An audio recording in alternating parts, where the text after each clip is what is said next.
Hello, hello, hello. Welcome to the Taking Back You Momcast. Hi guys, how you doing? It's your host, Dani Iddins. I'm here with you this week and every other week. And this week, I'm so excited because we are celebrating the first week of Mom Business May 2020.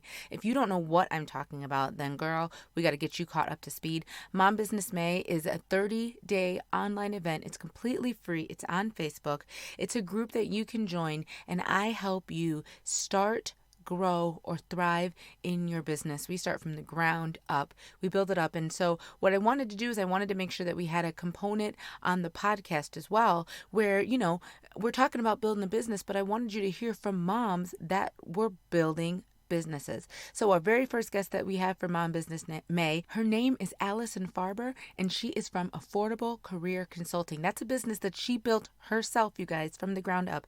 And I want you to see that moms can do it. So she's going to talk us through her story. She's going to talk us through her life. And I'm so excited that you are here. At the end of this episode, there will be more information about how you can join Mom Business May.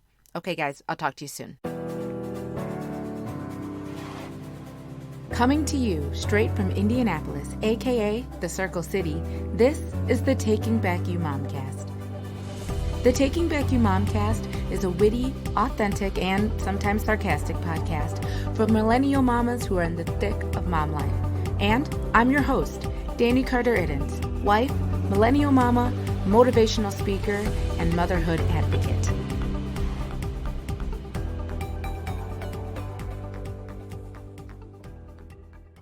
I am here today with Alison Farber from Affordable Career Consulting, which is a business that provides quality guidance and coaching to the underserved workforce.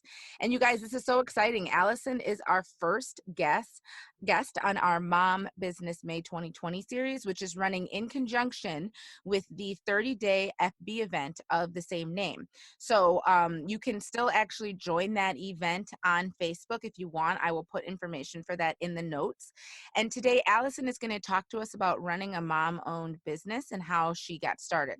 Alison is the mom of a very cute 3-year-old son, and her husband and her, they actually live in Noblesville, which is not very far from where I live. And we actually met last fall. She is, okay, ready guys? Because this is like, I talked about this before with my family. We have, my husband is one of 28, I believe, first cousins. So pretty much everybody that I know in my life is either my husband's cousin or a friend of my husband's cousin. And so Alison falls under the latter category. She is a friend of my husband's cousin and his wife. And we ended up talking, we met at a beer tasting festival that they hold every single year at their house, and we hit it off right away. And I said like, Alison, I need to have you on my podcast. And of course, in true mom fashion, it takes us a minute, but we get it done. We got it done. We followed through. It just took us a minute because life. And so here we are today. I'm so glad that you are our first episode of the podcast portion of Mom Business May. And she's also going to join us live in the Facebook group later this month. So that is, be looking for her if you're a part of that group. Before we get started, I just want to ask you, how you doing? I'm going to give you guys 100% clarity right now. We are moms. So currently I am recording in my closet. You know this. And Alison is recording in her vehicle, which is inside her garage. So I just thought anywhere where we're not disrupted. Exactly. And I just thought I needed to share this with everyone because this is like the most mom situation that's ever transpired. Two moms trying to talk about starting businesses, and we are relegated to the back of the closet and our car and she has a blanket on because it's freezing. So it's like, and this is what we're doing. So how are you? I'm actually pretty cozy. I didn't know that I was the first, so I'm hoping that I set the bar high for the rest of the folks. And I do want to say that I'm really happy that you're doing this. I think it's incredible what you're putting together this May for all the entrepreneurs out there. Yes, thank you. I'm really excited to do this. And like I said in last week's episode, I had done something a little bit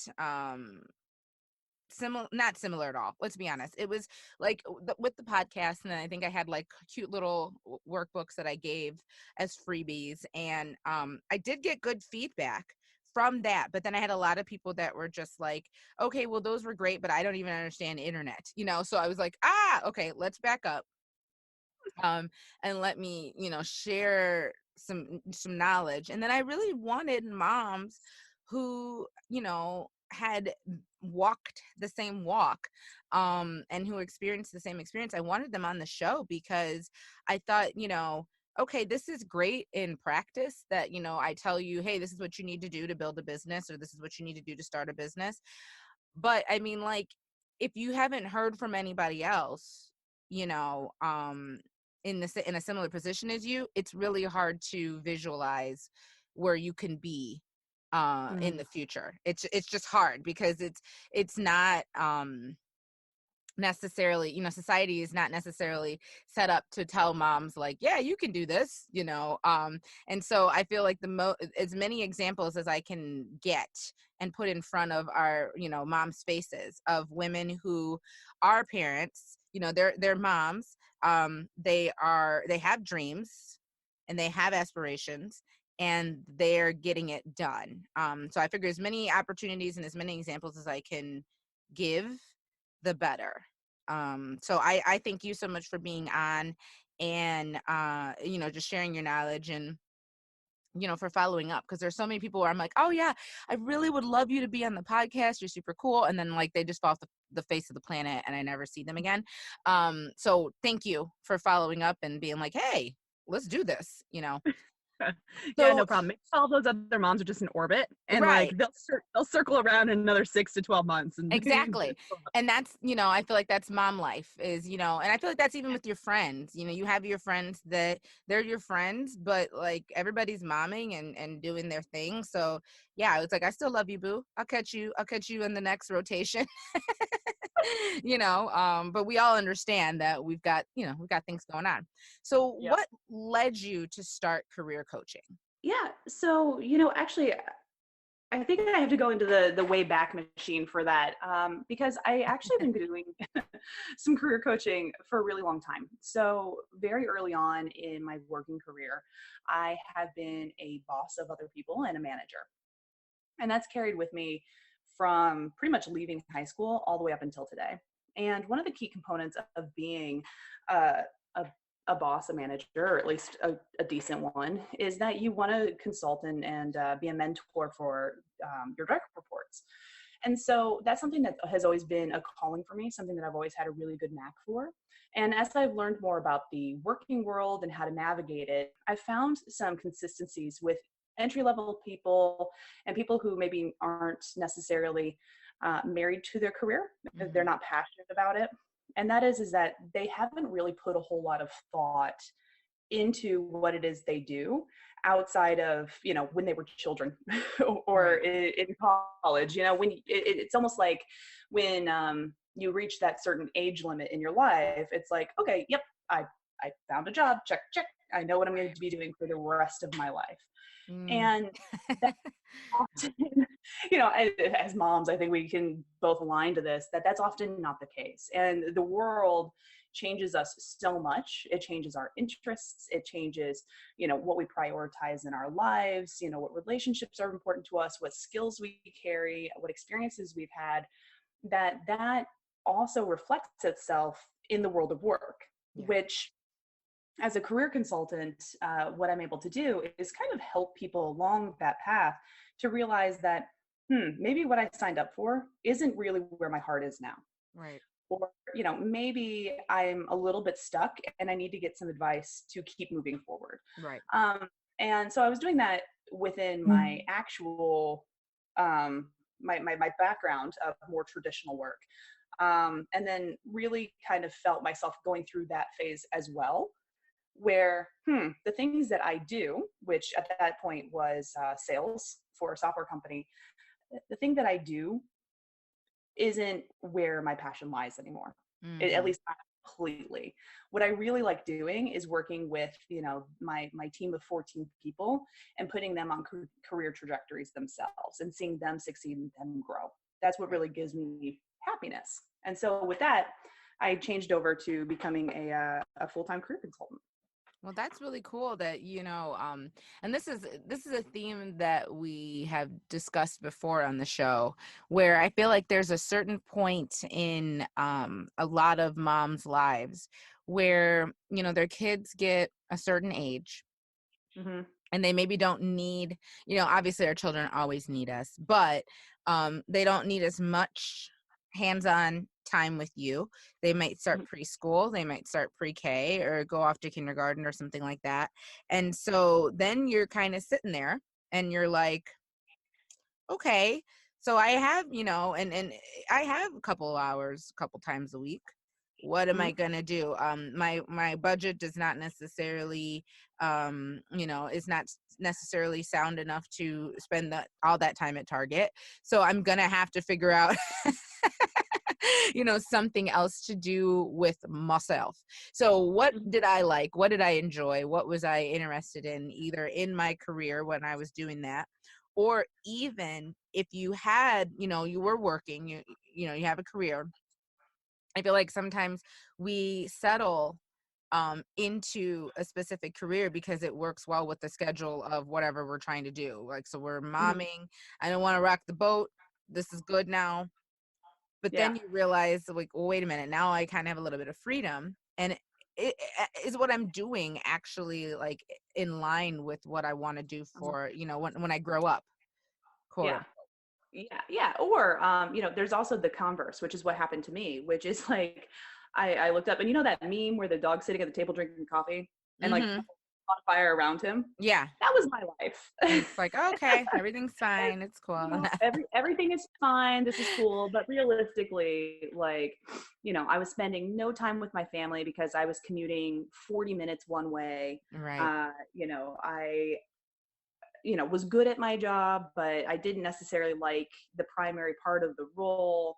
I was away from my family a lot. My son had gotten kicked out of daycare because he was having aggressive issues. Yeah. My husband struggles with mental illness, and so that was spiking up and up and up. And so really the whole world was just kind of different, and it was a shock to the system, where one day it just, I kind of realized that, like, whoa, hang on a minute. While I'm okay at work, that's not holistically who I am. And it's Right. also showing up in my work. Right. And so it was almost like this kind of lightning bolt of, I don't like my job fully, and I'm sacrificing a lot of my time Yes. to something that I'm not even enjoying. And the thing Right. that kept me going there for so long was the feelings of, security, being the Right. breadwinner and all of that type of stuff. And, but at the same time, that's not the only part of a job that's important. And that's one Right. thing that I preach a lot as a career coach and have experienced myself, is that money is not the be all end all of your career. Mm-hmm. Like, there's so much more. Being able to balance your family, being in a culture that supports you, being able to, ask questions without feeling dumb, being able to create a community that you like to go into every day. Those are Mm-hmm. all things that are, and when they stop serving you, it's time to kind of readdress what that success actually means for you as an individual, and what that does as part of kind of the greater balance with your family. Yeah. So. Yeah. I agree. And, so basically you were looking to do what many moms who listen to the show are, kind of hoping to do as well. And you were realizing, like, okay, I'm trying to find a balance between motherhood and, your kind of like employment, like I would guess it maybe like limitations almost, Yep. and try to figure out, okay, wait a minute, if I'm spending all my time here, this should Yeah. at least be something that I like enjoy, or I find rewarding, or that is in line with my values.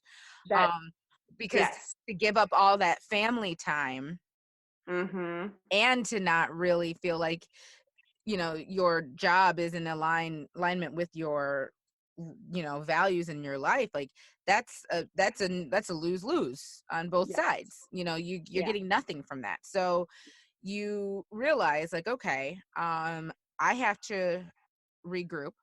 And so I think that it's interesting that your chosen, business was to basically help other people figure out the same thing. Yeah.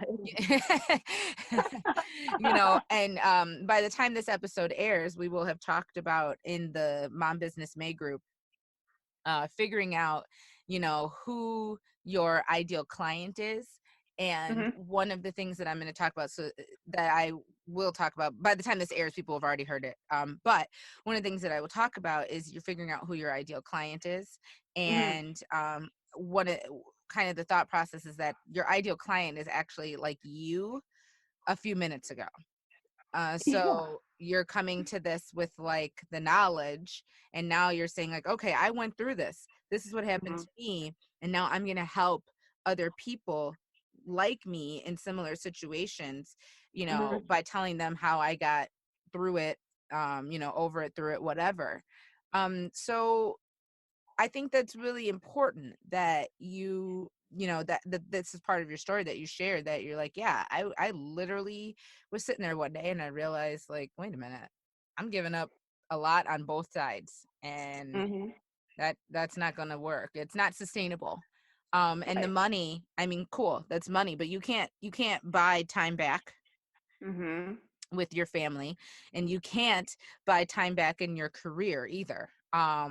So on both of those points, like, yeah, the money's great, but if your soul is not, where it should be, Hmm. it'll start to eat you up. It doesn't matter Hmm. what kind of monetary compensation you're Yeah. getting. Yeah. um And it kind of makes you, it kind of turns you into not your best self as well, right, right? right, Because that's always an underlying stressor, even if whether you give it recognition or not. It's right. always going to be something that is either every component of your life is either going to be building you up or tearing you down. Yeah. And so that was a bunch of patterns of things that were tearing me down. And as far as like, the career opportunity that I saw there, you wouldn't hire a basketball coach who has never played, right? Right. Yeah, Like, exactly, and exactly. so that's where I really kind of came on with the target audience of, there's a lot of career consultants out there for executives.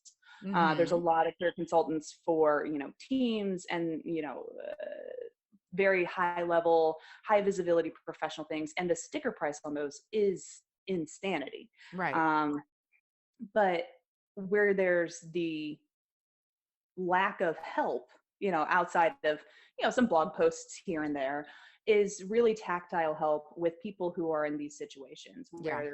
where they're moms or they're entry level. Because, I remember doing the same thing entering the workforce during the financial recession of Yes. 2008. That's the you that's know the joy of people of our generation. yeah. We the elder millennials. We got the joy of entering the workforce right at the recession. Yes. And so that makes the idea of losing a job. I think we all carry that fear and that Yes. badge of honor of, I don't want to go back to that. And now that we have these Yes. responsibilities of being mothers and fathers and, what have you, I can't put my family through that because I hardly survived in the first place. So, Allison, can you explain to me how you would like help someone uncover the blind spots that they have in their work life? Kind of based on your own experiences for you that you went through. Mhm. Sure. And so the nice thing about developing a relationship as a career consultant is that when you have people coming to you as clients, they usually have something, a problem that needs resolution. And often those problems are the symptom of the underlying cause. So some people will say, hey, you know what? I'm having, a terrible relationship with one of my colleagues at work. Mm-hmm. So you start talking about that and you really just kind of start unpacking that box. Some other people might be like, I need to find a new job. Okay. Where are you in your job hunt? What do you do? What's the things that you like to do? Again, just unpacking the box and really getting to what is the core of that person's work, what their interests are, a little bit of what their life looks like, because there's always questions about the balance. Are they wanting to grow their career? Are they wanting to scale it back? Mm-hmm. Earn more money, have more freedom, have more responsibility. Everybody's always wanting and growing and changing. It's just bringing that to the surface but really relying on those symptoms to uncover those other pieces. Okay. So basically you're making sure that, okay, you're doing this, but are you doing it for the right reasons? What can you, is there something else that you would prefer to be doing?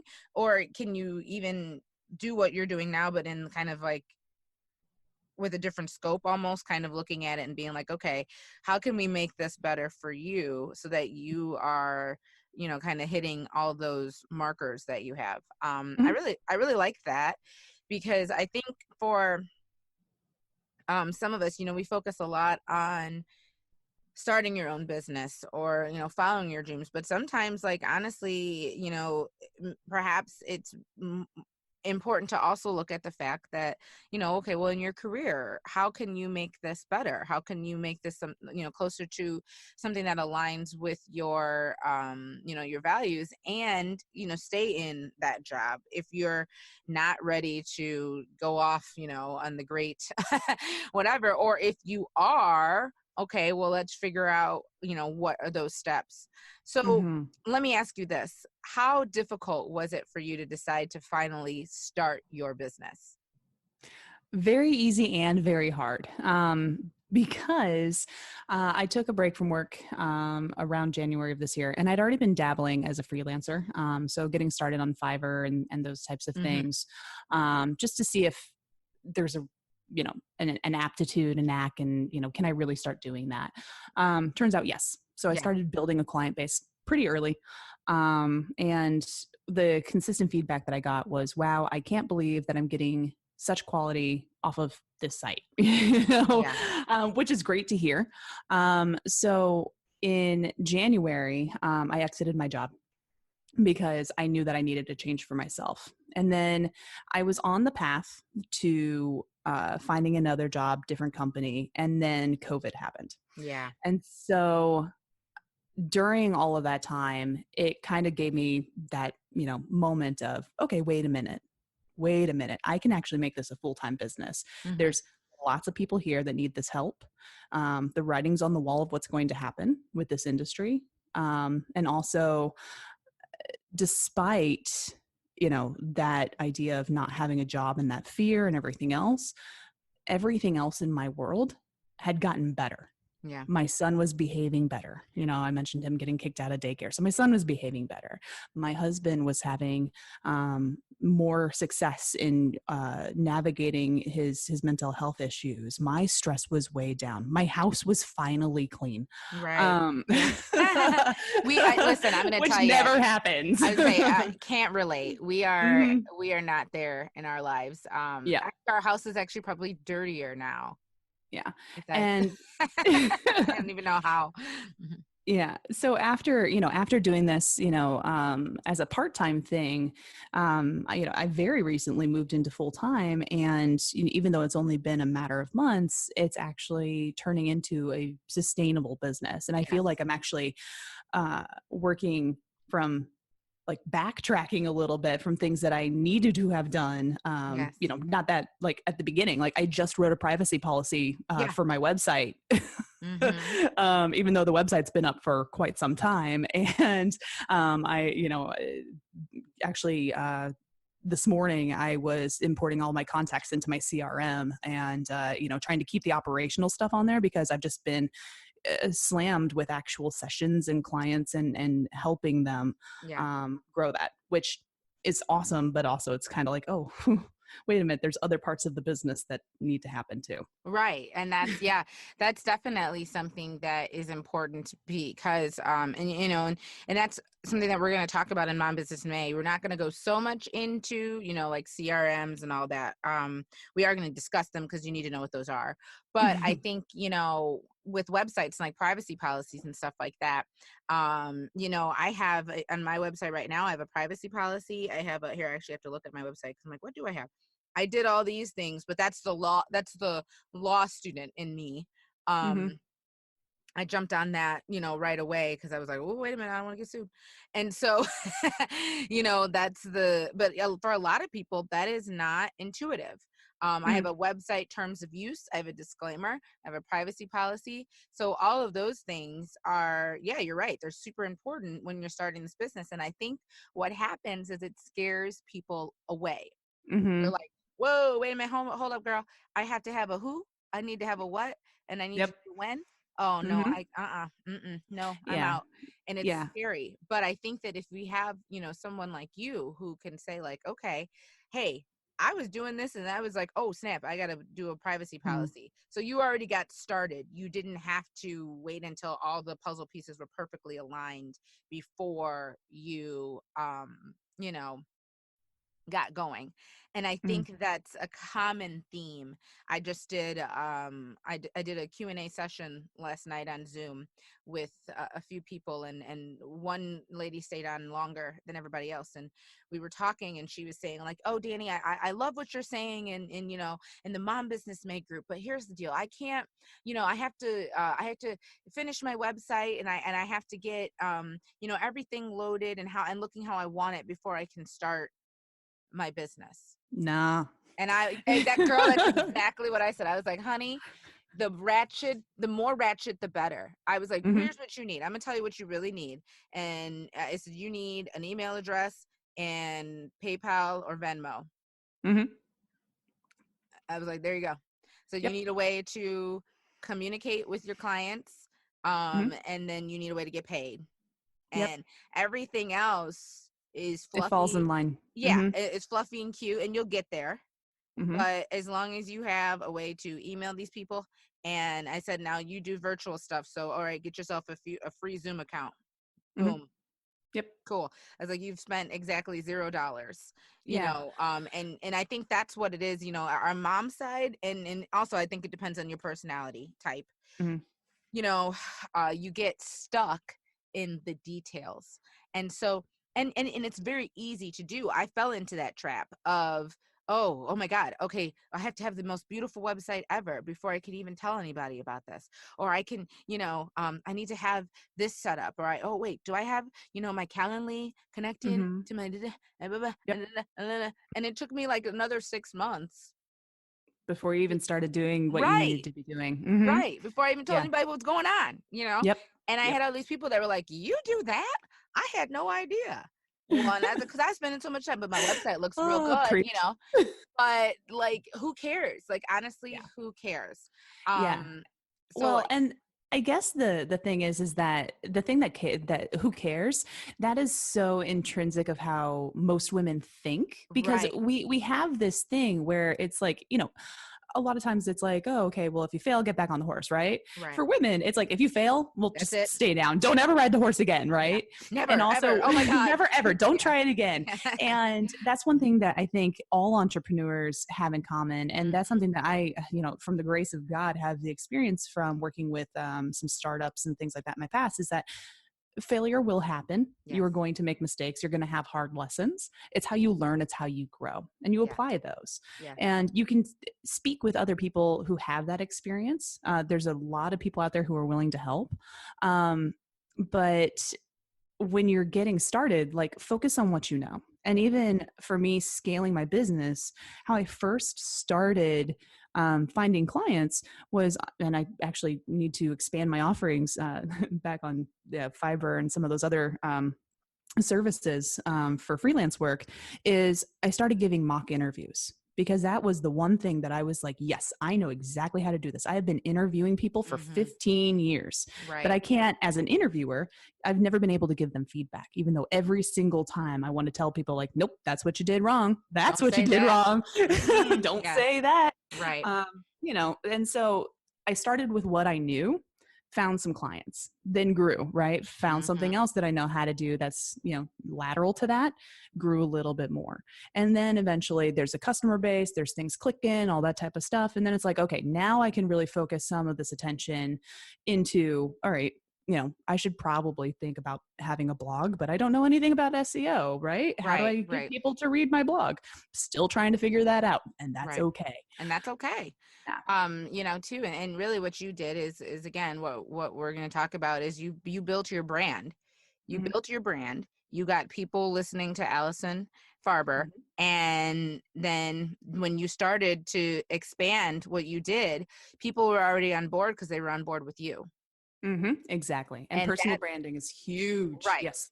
And that's what, I think where a lot of us, we hide behind our logos and we Mm-hmm. hide behind the name of our business or whatever. Yes. Yeah. Because there's so many people when, I had another talk yesterday with someone who, she said to me, she was like, well, why would anybody go to my website? And I said, well, why would anybody listen to you when you tell them to, do what you tell them to do? I said, Mm-hmm. because they like you, they trust Mm-hmm. you. I said, Yeah. so, if you keep putting yourself out there and you give them valuable content and you build up this trust relationship, I said, you could start an underwater basket weaving club. And I bet you $1 million there'll be people who join it because they'll be like, oh, she said it was cool. And she hasn't steered me wrong yet. So Home decor and holding my breath. Sign me up. exactly. Right. That sounds amazing. The underwater basket weaving is when I taught dance, Mhm. that was our fake class. We always would say Mhm. like, wait, is this tap or is this underwater basket weaving? It was always like a funny joke for us because we just thought the idea of, listen, there's nothing funnier with a bunch of middle schoolers and high schoolers than the idea of underwater basket weaving. It just, the hilarity knows no bounds. And Mhm. so that's always my example of like, listen, if people like you enough and trust you enough, you can probably get them to even sign up for underwater basket weaving. They'll do it. But Mhm. one of the things you said is the failure thing. Mhm. We are so afraid of failure. And one of the things I taught my students was this saying that we always, always, always, it was kind of like a mantra, and it was try, fail, revise, Nice. repeat. Mhm. And that was something, and people who listen to this show, they are probably sick of hearing that, but I Yep. want them to keep hearing it because it Mhm. continues to be important to hear that, yes, you're going to try something and it may go like perfectly and lightning in a bottle and whoopity whoop. 9 times out of 10 though, there's going to be Mhm. something about it that wasn't exactly perfect how you wanted it to be. So you're going to revise that. It does, and nowhere in that does it say quit. And Mhm. even people at Fortune 500 companies, they miss the mark sometimes. Yep. And they don't go, oh, well, Walmart's closed. They go, okay, what do we do? What didn't work? What do Mhm. we need to change? All right, Yep. let's start over and let's Mhm. just keep doing this. So Yeah. and that's something that I tell my students, they would go to do a pirouette and they'd fall out of it. So I go, okay, we tried it. It didn't work. You fell out of it. What do you need to fix? Yep. What's wrong? What did you do wrong? Oh, well, I need to engage my core. Okay, cool. All right, repeat. Let's go. We know what we need Yeah. to do. And so now let's make that change, as the late Michael Jackson would say, make that change. And so I think that's where we get scared. And it also, social media builds that up too. That like when the product that you see on social media is the final product, you don't see Mhm. all the ratchicity that took place before that. You know what I mean? And so we think like they just appeared one day, wonderful, perfect, and have everything figured out. That's Yeah, for every not what Instagram happened. photo that you see of like this picture perfect family, you don't There's see 20 where the kids are like choking each other right. and somebody's blinking and like your 3 chins are showing up. Right. And let me tell Going you, back to Mhm. Instagram and these people with like 5 children in their white living rooms with white clothes on their children. Oh, What is that? No, okay. I can't You know even. what I can't stand is like a little bit of a rant, but I see these things in my Instagram feed and it's this like families that are dressing like their Sunday best out in the middle of the woods. And Like, I where are you immediately like, going? what? There's no way. Like, who would put their kid in a suit and then go in real life? That's not real life. Right. I'm like, where are you It going? looks Like, nice, but right. Like, where do you think you're going? Who's taking your picture? Who's following you into the woods to take your picture? Mhm. Who has time to? And sometimes I see like the moms, they're like posed and they've got on like a cute And they're like outfit. they're against the tree and stuff. Yeah, And I'm like, okay, where's the baby food on your shirt? that's what I'm saying. Where's the, And I'm like, when did you have you time know? to do your makeup and flat iron your Mhm. hair? Like, I don't understand. We are not living the same mom Yeah. experience. Yeah, no, and I think that there's 2 things here, and that leads into the first thing that you mentioned, and there's an excellent TED Talk on YouTube. It's about the imposter syndrome. And I think that that's Mhm. the other barrier to becoming an entrepreneur or something like that. You know, you said people are following your brand and you know what your business is. You start small, you figure out what it is that you can do. You don't have to do it better than everybody else. But you have to be good at it, right? Right. And I think this certainly happened to me, and I've seen other clients that this has happened with, where it's, oh, but other people are going to think, they're going to find out. They're going to find out that Right. I'm making it up. And it's like, no, you know your stuff. And if you Yeah. don't know your stuff, you're going to learn. That's Yeah. your responsibility. And as long as you do that, you're probably fine. Yeah. The person who gave that TED Talk, actually, he's the co-founder of Alison, Mhm. Mhm. the big multinational, helps put NASA's space shuttles software into space, that company. And so I think that imposter syndrome really follows us around, and I don't think it ever goes away. Right. And No, it doesn't. it's just being able to come above that and say, you know what, I don't really care what other people think. I care what I Mm. think. I care that I'm doing the best that I can. And as long as I'm giving the best that I can every day, that's enough for me. Yeah. And then the other thing that you had mentioned is, you know, when you come up through those times of failure, you know, when your Instagram posts look like garbage, Right. you know, one of my old mentors, he had this wonderful phrase, excuse me. He had this wonderful phrase that I'm going to steal because it's always stuck with me, you know, 10 years later. It's adapt and move forward. Mhm. So you take those times of adversity, you take your lumps, you figure out what's not working, you make a new plan, and you go. And Exactly. he got that because his background was he was a triathlete, you know, did like multiple Ironmans and all that type of stuff. And he said, every race, something is going to go wrong. Mhm. You're going to get a cramp, your bike train's going to go off, you know, you're going to swim to the wrong thing, the wrong marker in the water, and then you're going to have to turn around and add an extra, you know, Yeah. it sounds not that far, but 10th of a mile onto your swim when you're doing a 2-mile swim, that's a lot. That is a And lot. something's going to go wrong, and you just have to give yourself the ability to panic for 5 seconds, take a breath, make a new Right. plan, move on. Right. And when these impacts could possibly be so big, I think that we get caught up in our head a lot of the what ifs, right? The what ifs, the oh no, the I failed, all that type of stuff. Whereas the positive energy is building that plan, making that new structure, taking those learnings, and fixing, right? Moms are Yeah. really good at fixing, and they're really good at stress management.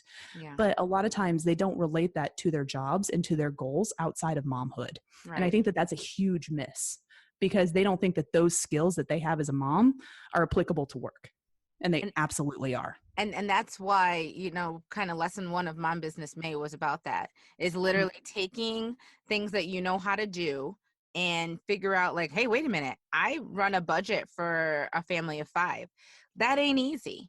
Mhm. You know, I meal plan for a Yep. family of 6, 7 people. I am Girl, the queen of conflict resolution. exactly. Yeah, I have managed to keep my children from strangling each other during COVID. You know, and so that those are skills, Mhm. home fries. And there are people who are sitting at home like, I'm gonna kill all my children because all they do is fight with each other. And they would pay money to have someone tell them, hey, I have excellent conflict resolution, you know, skills that you can use to help your children keep Mhm. from strangling each other during COVID. Like, people will pay money for that because they, you know that, hey, this person is literally, she is hitting my pain point. She has said what yes, how, what, Mhm. tell me the things, please tell me the things. I um have literally hired another mother to teach me how to get my son to take a nap. yeah. Like, And that's that's, like, and people don't realize that's a skill. People literally don't realize that's a skill. that is magic. And people will people will listen to some of the craziest things that you take for granted that you know how Mhm. to do, because you Mhm. think to yourself, well, I mean, like, who doesn't know how to, garden? This girl over here, you give me a plant and I don't. Immediately kill it. Yep. Yeah, like, it dies Mhm. because it knows me. Like, it's like, are you Dani? And it dies, because it's just like, I'm gonna take myself out before you do.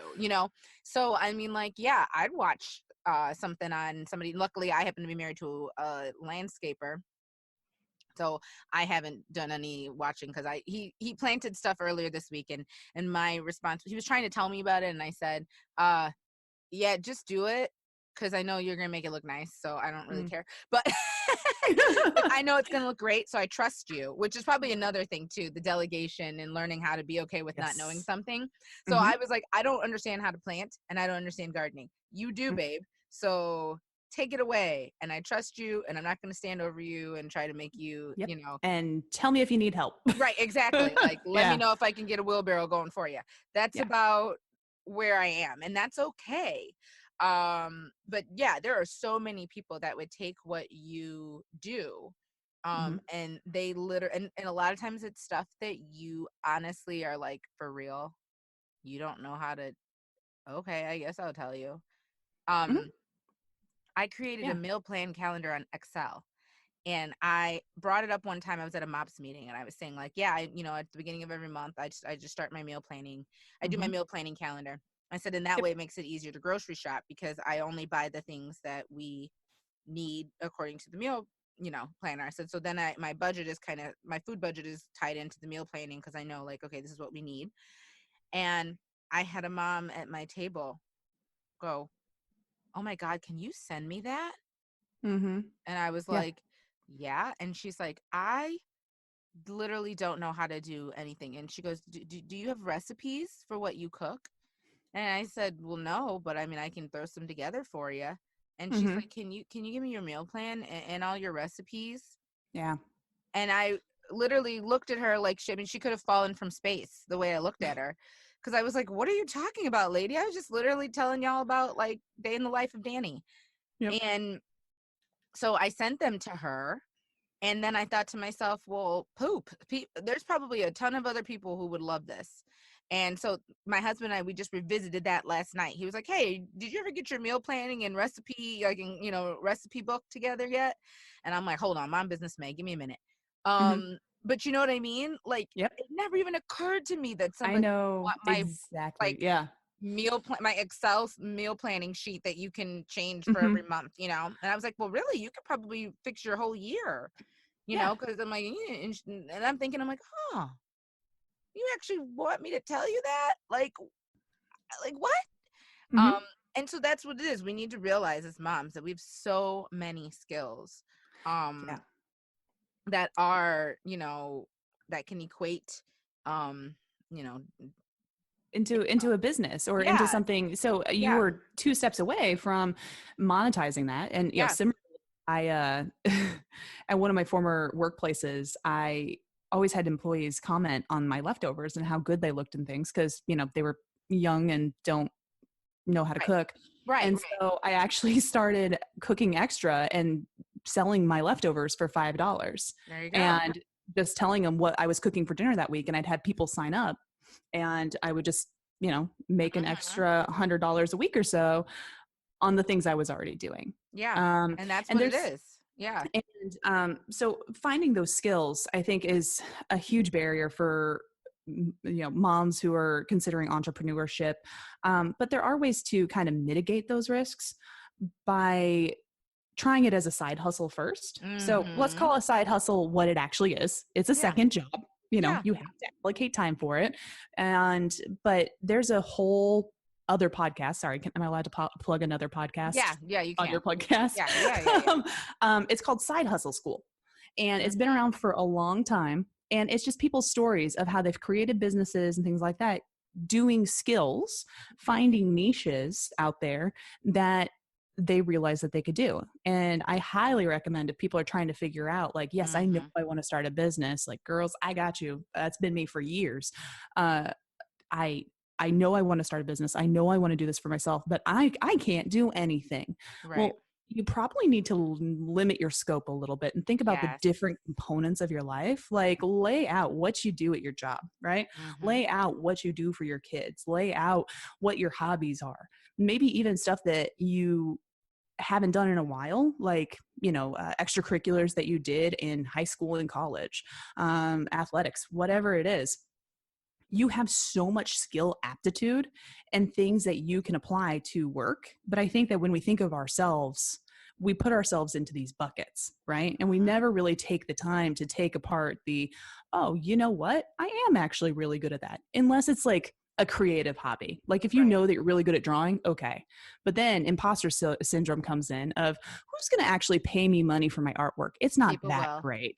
They will. I Right? have 2 pictures of my sister-in-law. She does it for fun. I have 2 pictures that she painted in my house right now. We didn't have to pay because, sister-in-law. But Yep. I told her 100 times, you really need to start like getting people to pay for it because they're beautiful.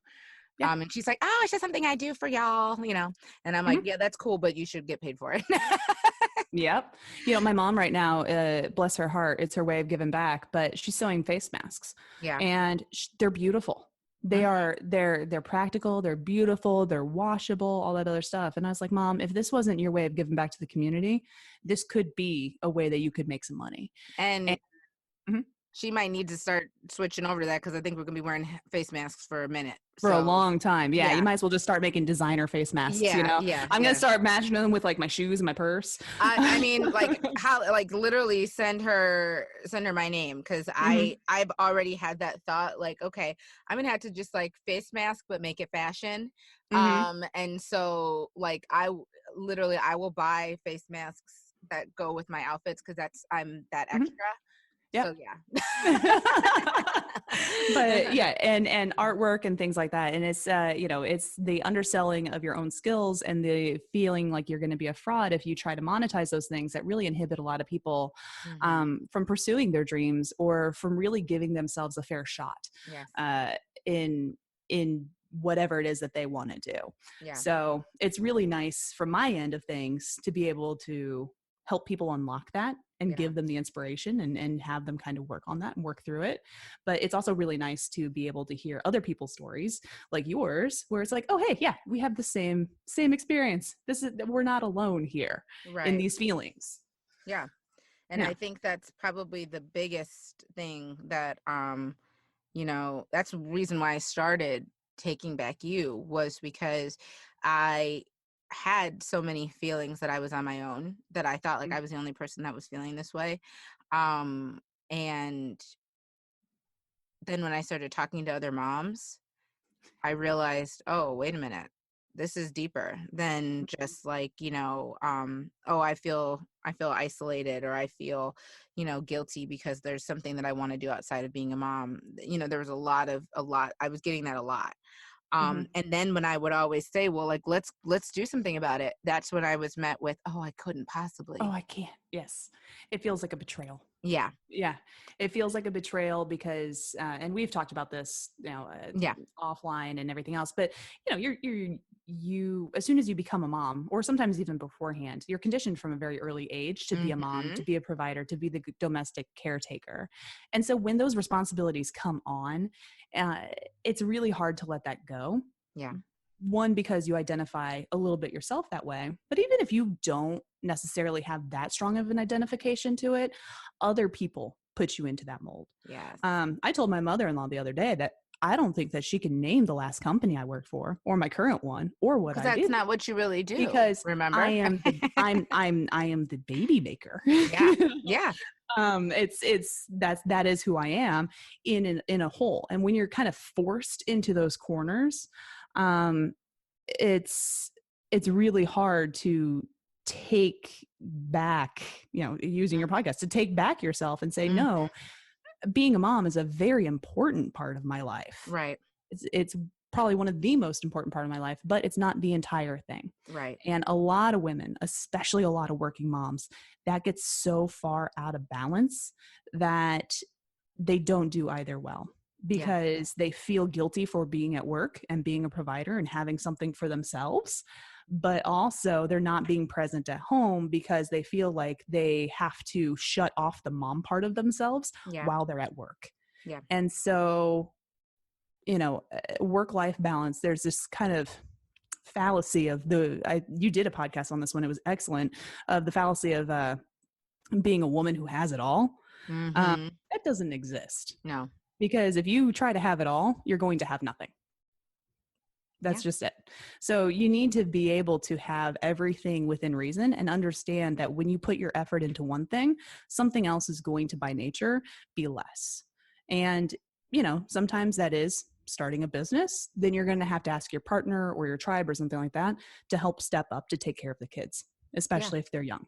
Yeah. And that's okay. Yeah. That's totally okay, because it's giving you the mental balance that you need as a woman, as a mother, as a provider, to make the time that you do spend with your kid makes you present there and makes you a complete person for them. Yeah. And I think that's, yeah, go ahead. No, you're right. I mean, like, I'm with you like 100,000%. Yeah.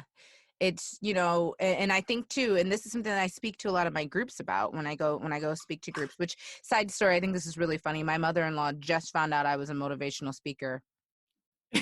I've been doing it for like 2 years. She saw one of my flyers that I hand out. And she's like, "Oh, you speak to moms?" Was she like getting her nails done or something and saw you on a bulletin board? No, because that's amazing. She saw it literally on my kitchen table. Like, she was over and she saw it because I had just like printed out a bunch more. And she's like, "Oh, you speak to moms? Like, you're a motivational speaker?" And I was like, and like literally our whole family was over. So they all just looked at her like, "Is she kidding?" Like, she was dead serious. Mm-hmm. Dead serious. Yep. And so, yeah, you're right. Like, I mean, in her brain, I'm Alex's mom, and I'm Jim's wife. Mm-hmm. And, oh, you do other things? Yeah. Oh, how? Oh, I had no idea. And like, he's never asked me or anything like that. And that's not even like, it's not even like a dig against her. It's just the difference in how you're viewed. Yeah. It's other people don't normally look at other individuals outside of kind of that box, right? Yeah. And as soon as you become a mox with socks and rocks and fox, but as soon as you become a mom, you get put into the mom box, right? Yeah. And the mom box is kind of a toxic place to be anyway, because you're always compared to other moms, right? And you can never do anything right in the mom box. And so, it's if you're a working mom, well, don't you wish that you stayed home more with them? If you're a stay-at-home mom, oh, well, isn't it taking away from your career and your ambitions? If you breastfeed, oh, when are you going to wean them? If you don't, then it's like, well, that's bad for the baby, blah, blah, blah, blah, blah. I know, like, there's always a hater. There's always haters. There's always criticism. You can never do it right. And it's such a, and again, I think for the most of us mothers, we love being mothers. We love our kids. It's the most important thing that we do in our lives. But the identity of a mom, and mom as your home company, CEO of Momville, it's a very toxic, highly competitive market. Yeah. And bless you if you feel like you got to spend a lot of money on like birthday parties and you're going to judge the takeaway bags from other kids' birthday parties. If you're that kind of mom, go ahead. Right. But there's a lot of competition, and I feel more like an imposter when I compare myself to other moms, I think, than when I just kind of turn off that noise and focus on just what works for us in that smaller community. What works for us? What are we doing? Does this match the ideals and the mission of our family? Right? Yeah. Full stop. Not worrying about anybody else. Yeah. I got a little off topic there, but yeah. No, you're never off topic on this show. We pretty much everybody knows we say what needs to be said. And I think too, a lot of what I try to tell a lot of my listeners is, think about how you feel and think about your daughter. And do you want, because she's looking at you, she's looking up to you, and she's going to grow up, despite our best efforts, we grow up to be very similar to our mothers. It just happens. And so do you want her following what you're doing? Do you want her following your example? Or do you want her to see you, being realistic about motherhood, and about the fact that you still have, other desires of your heart and other dreams? And so that's really what we talk about, is honoring motherhood, also realizing that you have dreams on your heart, and that those dreams can be realized. And maybe it's not right away, maybe it's not all in right, right at the beginning, but you can start working on those, and you don't have to feel like you have to choose. Mm-hmm. um Yeah. and I think Go ahead. Sorry. no, go ahead, you're right, you're good. Yeah. I think that's an important point that you just hit, that it's a journey, right? Growing your career, being a mom, raising your family, all of these things. It's not something that is just a box that you check, Right. And it doesn't happen right away. And that's okay. And you can go at your pace. You can make choices, and choosing not to or choosing no is a choice. Yeah.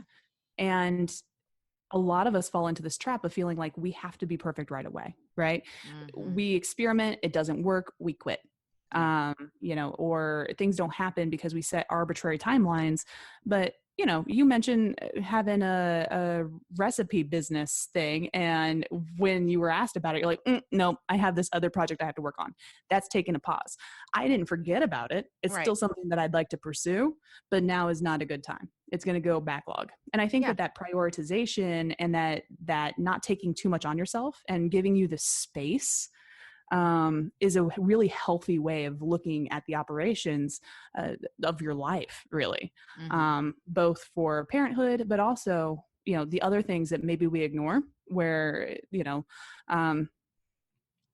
our physical health. I don't know how many other mothers I've heard out there that they're like, man, I put on 30 pounds since having the kids because I'm eating their leftover macaroni and cheese and I'm exhausted and all that type of stuff. Well, why are you exhausted? Do the dishes really have to get done right now? Or can you ask your, older kid to do it, or your husband to do it, or wait and go for a run? Like, there's the ability to do that, but we just take so much on ourselves because we are the boss, we are in charge, all that type of stuff, that we burn out really, really easy due to all of the responsibility and not really establishing a timeline that works for us or boundaries in what we can and cannot do. Well, and that's the supermom myth right there, what you're, and that's the episode that, you're speaking on. That's the supermom myth, that we, I'm in charge, I'm running everything. And so I must do all these things.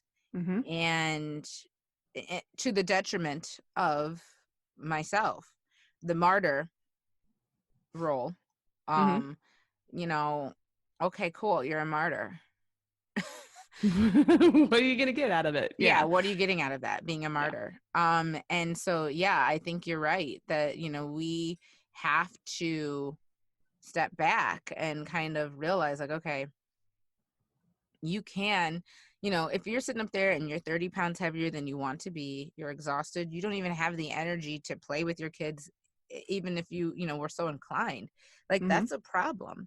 And your kids do not need to be 100% activated at all times, like they really don't. I know we feel that way. We feel like we want them to be, completely engaged in everything at all times. And we feel like if we fail to do that, we're failing them.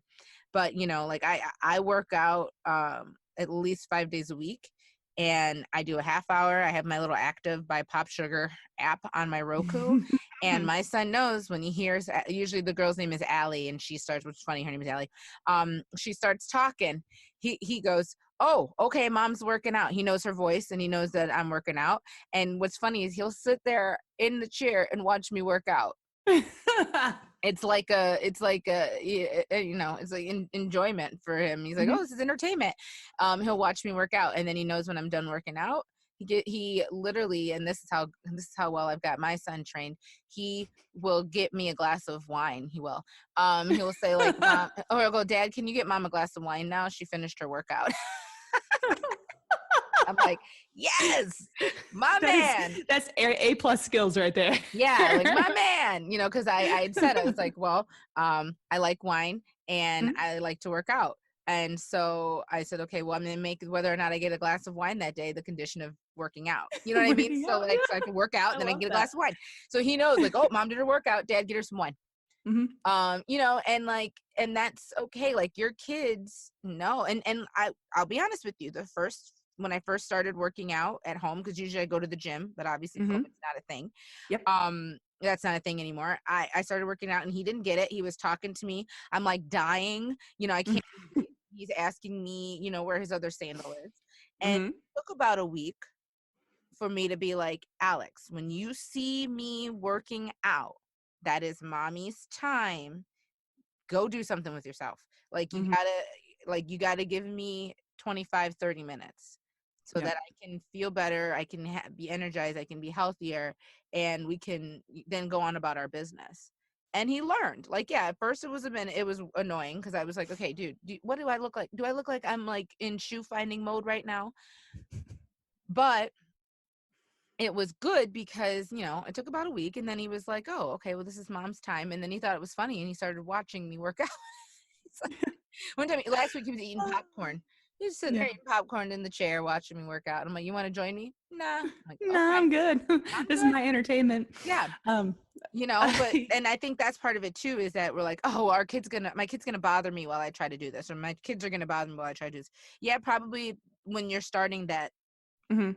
Yeah. process. Yeah, they probably Right. will. Mhm. Yeah. But you have to be, you know, consistent, and you Mhm. have to, you know, okay, so you know you want to work out, or you know you have something that you want to do, then Mhm. do some homework on the front end.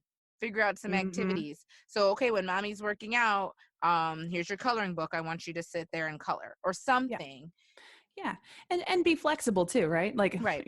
you give me so much hope for the future because right now that is not my experience that I'm living. But your Oh, son's honey, I'm living the I hear fruits of my labor. I know it. I cannot wait. It's But when, wonderful. with a 3-year-old, it's different, especially Yeah. with mine, it's way different. So as soon as the attention's off of him, I hear this little, Yeah, you know, and like I something know, terrible has happened. you Yeah. know, or if it like when my house is silent, Oh that's God. when the danger starts, right? So the other day Yeah. there was toothpaste decorating my walls. Oh. Oh, They're yeah. clean now, though. They're Yeah, clean. they're super clean and blue and sparkly, so that's great. Yeah. But you know, so but again, adapt and move forward, right? Yeah. So yeah, if you need to have, I love using workout as an example. If you need to have a workout, what we've done lately is that is my son's time to be on FaceTime with grandma and grandpa. Mm-hmm. Yeah. And he plays monster trucks with grandma and grandpa. There you go. And sometimes it works. Sometimes my phone's sitting there. But grandma and grandpa know that they need to yell into the phone to let me know that he is off somewhere doing something else. Right. Right. So we adapt, we move forward, we go ahead, find him another activity, and then go back to the workout, right? It does not mean it's stopped Right. just because it got disrupted. And moving that Exactly. into the world of being an entrepreneur, you know, it's okay if you don't have the answers right now. Right. It's okay if you don't have the skills or the knowledge to do the marketing, right? But outside of just asking friends of friends if they need your services or if they know somebody who does. Networking is huge. Referral traffic is huge. If you don't know how to design a website, that's okay. Like, you know, you can either find somebody who does or you can learn about it and apply it to what you need Right. to do. Like, there's so many ways to say no that you have to make a choice to Mhm. go and say yes. Yeah. Yes, this is something that is important to me, that I am going to find time in my life to do it. And I understand what I'm going to be willing to sacrifice in order to get it done. Yeah. And that's And really, yeah. yeah, That's what it is. Um, you have to make yeah. choices. Life is about Mhm. choices. And so what are your choices? And you could choose to not do it. That's actually a choice. Like you said, it's a choice to be like, Mhm. no, that's a choice and that's okay. But you have to remember that there's something, you know, as my mom would always say, yeah, but there's something to go with that. You know, if Mhm. you make that choice, then you have to be okay with the fact that, you know, XYZ may not happen for you. Mhm. And that's fine, you know, or maybe that's the choice that you make for this season of your life. And saying, okay, in 3 years, I'm going to regroup and this, it might be more feasible. And so, yeah, I think you're absolutely right that it doesn't have to be all or nothing. It can Mhm. be baby steps. There Mhm. can be disruptions.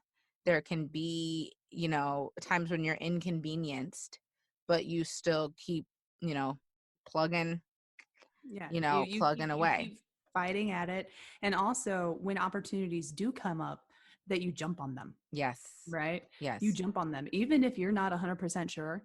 Mhm. You do it anyway. Now, Mhm. there's an interesting statistic out there. Relating back to what I do. One thing that I help my clients with is actual job applications and job hunting. And women only apply for jobs that they are 90 to 100% qualified for from the job description. I get it. Yeah. Men apply for jobs that they are at least 60% qualified for. Like, I've heard of that. I'll apply. And you know what? That is absolutely true. In the Yeah. people that I have hired, men and women, all different origins and ethnicities and sexual orientations and things like that, that is always consistent, that That's the crazy. women are very like, yes, I dot my I's and cross my T's. I knew exactly what I was getting into, and all of my work has to be perfect. And they are the ones that are most likely that when they're in a coaching session, either with their boss or, outside of that with a mentor, whatever, it's always, what am I doing wrong? Mhm. What am I doing wrong? What can I be doing more of? All that type of stuff. How do I grow? They're always looking to grow, but from a negative light. Whereas Yes.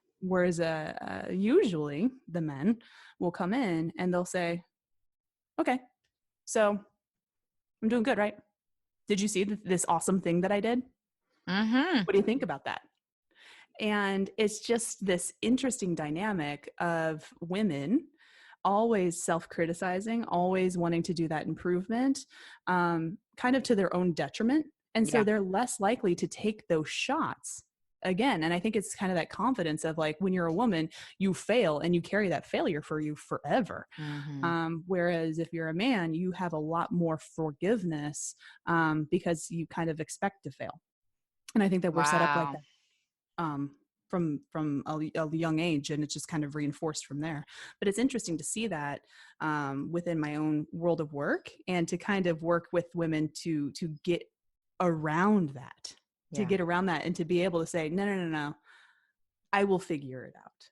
I Yeah. have confidence in myself because I am a skilled, dedicated, smart person that can do this.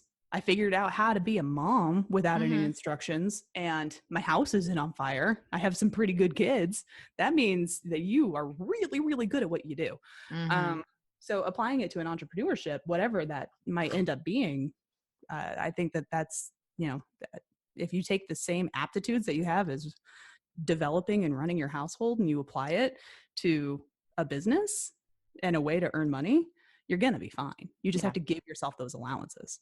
Yes. I often tell my husband, I remind him that we are all alive, and that everybody is fed, and those are my markers for success. We're all alive. The house is still here. So actually, even if the house wasn't still Even if the here, house wasn't there, it'd be okay. yeah, we're Yeah, alive. it's That's fine. actually my main setup is we're all alive. So as long as we're all alive, like, I feel like, yeah, we did okay. So tell me about, so speaking of things that you're working on, Yeah. tell me about your book. So this would be probably in that same in that pile of things that you've been working on. It's not happening very, Yeah. super fast, light speed, but it's happening. It's So happening. Yeah, it'll probably come out like 2035. Nobody hold that's their cool. breath. That's cool. It's Uh, fine. yeah, so I'm actually working on a book from this journey of self-discovery from the past couple of years. And I've actually, the working title is Broke, Fat, and Tired.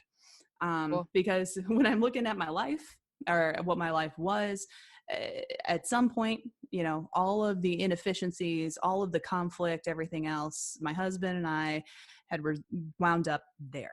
We had Yeah. no money, we had no energy, and we had gained a lot of weight. And Mhm. like it was just kind of this, this feelings of ineptitude. And going through that journey, of self-discovery.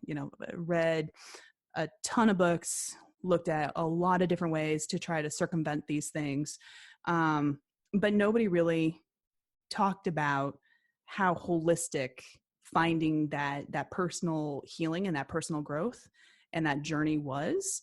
You can do, if you're broke, you can look at the, Dave Ramsey's of the world or something like that. And they put you on a really great sense of a path for improvement. Same for diet books, any diet plans that you might want to follow, or sleep training. I mentioned that I hired somebody to teach my son how to take a nap. There are ways to fix the symptoms, but it doesn't address the underlying issues. Right. And so when you look at those things, you have to kind of look at your life as a whole big picture. And it really digs into, do you understand what your values are? Right. Do you understand what's important in your life? Do you have a mission? Why you were put on this earth? Does your family? Are you intentional about things, or do you just kind of react to it? And I think that those are things that we never allow ourselves time to give that introspection, and life just is kind of a thing that happens to us. So Broke, Fat, and Tired is kind of laying out that roadmap of understanding why we as individuals and as families work the way we work, and then creating mechanisms of how we can actually create that path and that trajectory to resolve some of these things in our lives, with other tidbits of like being able to say yes and no to things, what takes priority, what happens when we fail, and what we can learn from that, and really kind of compiling it together to be at least not necessarily a step-by-step instruction, but a roadmap of how you can get from where you are to where you want to be. Yeah. Because I think we all have these ideal versions of who we are, being that Instagram family in their Sunday best in the middle of the field or in their living rooms with the white sofa, but that's not where any of us actually are. Right. Right. And even those people in those pictures, that's not where they are either. Right. I want to tell you that. Maybe we come up with some realistic expectations of what our life's going to be, in 4 to 5 categories. And I'll even talk about my own. The things that I really want to do is that I do want to be an entrepreneur. I do want to put my family first.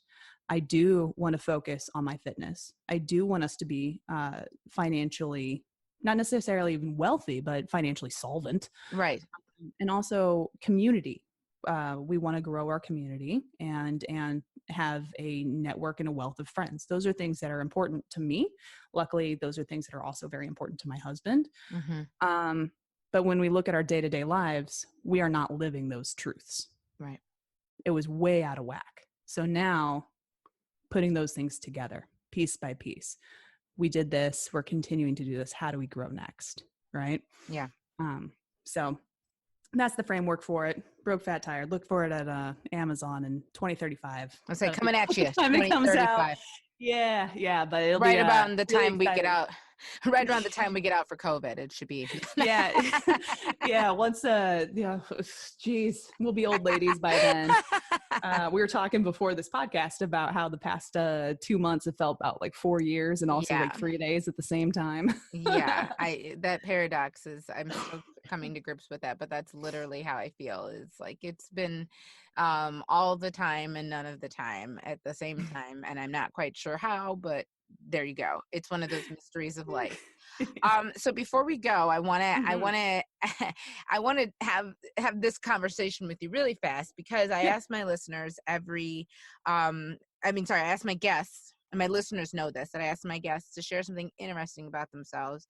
And Alison, I have to say, you did not disappoint. So if you could tell us about your Fiji experience, I think everyone will get a good kick out of this, because what?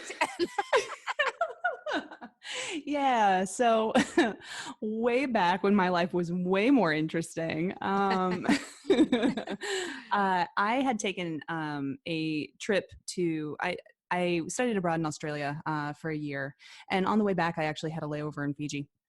which was beautiful. And it was a great choice that I made. And I was there for about a week. And on my second to last day, I had stayed at a, a hostel that was actually on a separate island from the main island. So they actually took you out by boat and you got to stay in there. And it was a little bit not the greatest hostel, but where you slept in bunks and stuff. There was another one that was like fantastic. It was like a 4-star resort. So then going to this one, I was like, ugh. Anyway, but coming back on the boat, I had, my luggage had gone missing. My suitcase, my backpack with my laptop, all that type of stuff. It was not in the drop zone where it was supposed to be. And so I went to report that to some authorities that my luggage was gone. It was missing. It had been stolen. And because of language barriers and accents, they thought that I was admitting to stealing luggage. Oh no. Oh my gosh. And so before I knew what was happening, I had my hands in handcuffs and I was in the back of actually like a golf cart. Yeah, It is Fiji. in the back of this golf cart because it was Fiji, and I was put into like this detaining cell. Luckily, it was empty, concrete, with like a little window with bars and stuff. And I spent like the whole afternoon there until they could get somebody from the American, like an American representative, to come over to actually talk to me as an American citizen about what had happened. And so they came in. I told them the situation, and they were just like, "Oh my God." And so I got released. But the funny thing is, as I was walking out of the police department, I kid you not, there was my suitcase and my backpack that had been lost. They had lost it on the thing at the hostel, and it had never been picked up. And so they took it to the like tourist lost and found. Oh and I was like, that's right there. I had my passport, my laptop. It was fantastic. But yeah, so for a little while, I was detained for stealing my own luggage in Fiji. Oh my God, it's a very Bridget Jones moment, I feel like. Oh my gosh. It was, yeah. And so as I was walking, they were just like, just don't go anywhere tomorrow. And I was like, I'm going to the airport and that is it. Yeah, I'm leaving. Goodbye. Love you all. Thank you. But other than that, it was beautiful, excellent country. Did some backpacking there, met some really lovely people that are still friends on Facebook and what have you. It was awesome experience, except for that one thing. Yep. That time you got arrested. It's fine. Except for that time that not arrested, detained. Yeah, detained. I like that better. That's a better way to say it. I was detained. Yeah. So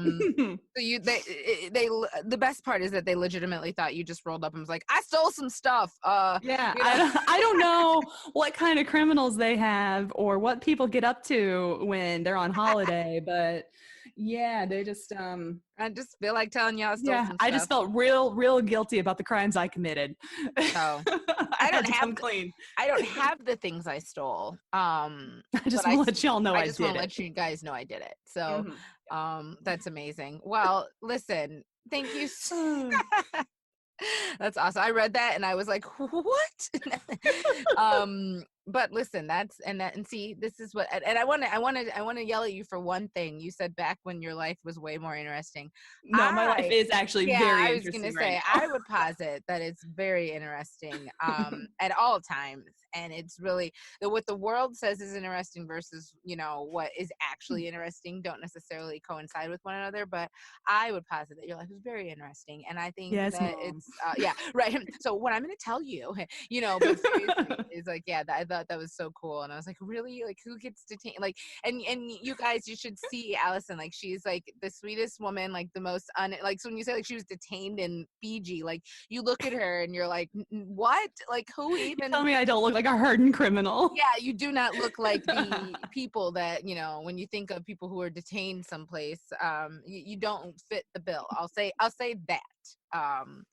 And so, I just think that's funny that, you're hardened.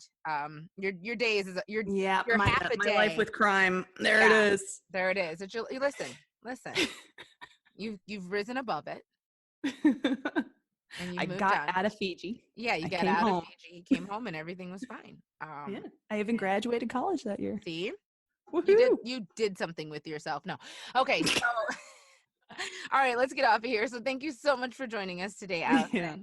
She will be back. She's going to come back to talk to us about something else. We realized we were talking back and forth and preparing for her to be on the show, and we realized we actually had 2 topics that we wanted to discuss. So she will be back later on, probably next month, if not the month after that, to discuss her second topic, which I'm not going to share with you today. So now you have to be on the lookout.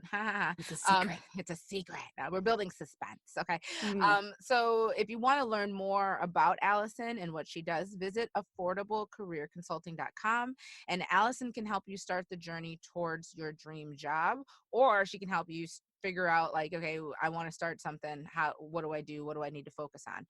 Like I said at the beginning of this episode, I'm going to share all of the notes for this episode, which will include all of her social media information and everything like that will be in the notes for this episode, so that you can find her, and you can share anything that she, because she dropped some like amazing knowledge. So find her, share this episode, share her and everything that she does with the mamas in your life. And before we go, do you have anything else that you'd like to share with the mamas who are listening, Allison?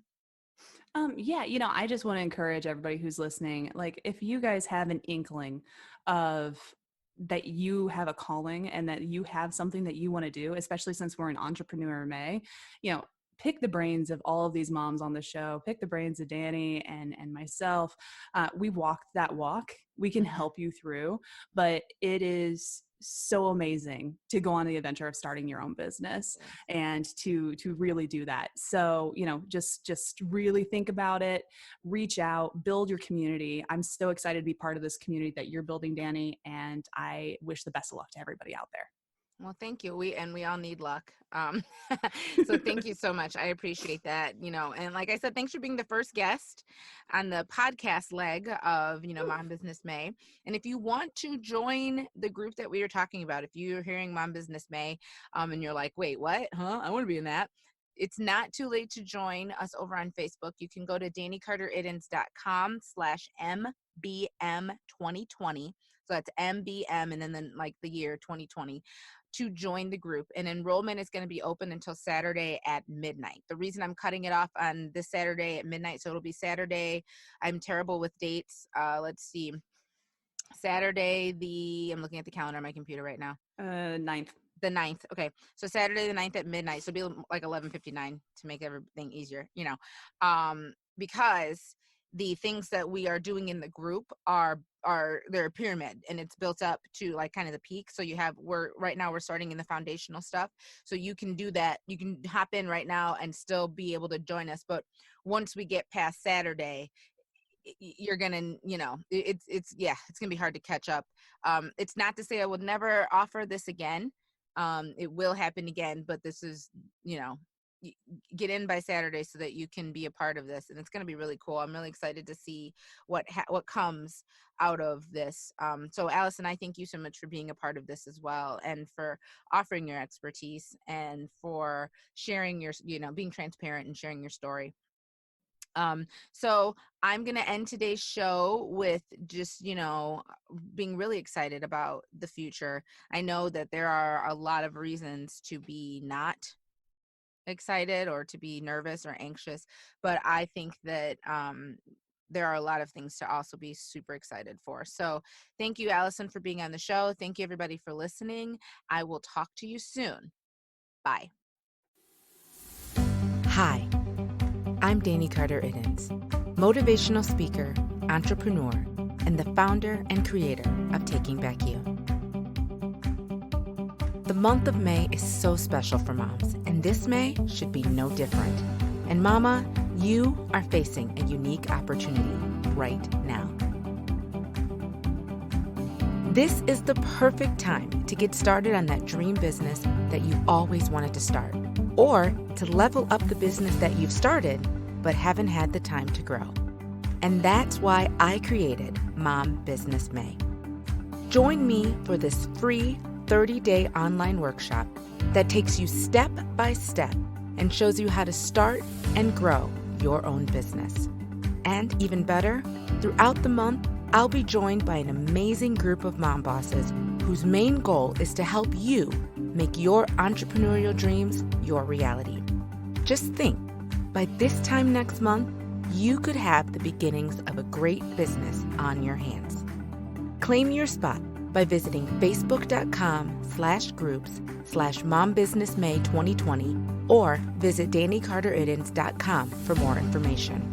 Also, be sure to subscribe to this podcast to hear from seasoned mom bosses every week in May.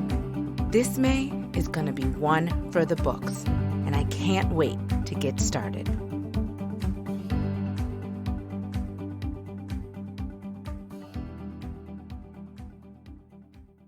Thanks so much for listening. For more information on Taking Back You and the Taking Back You Momcast, visit us at takingbackyou.com. From there, you'll be able to follow us on social media, listen to past episodes, and learn all about the mission of Taking Back You. Be sure to subscribe to get future episodes. And from all of us at Taking Back You, thank you so much for your support.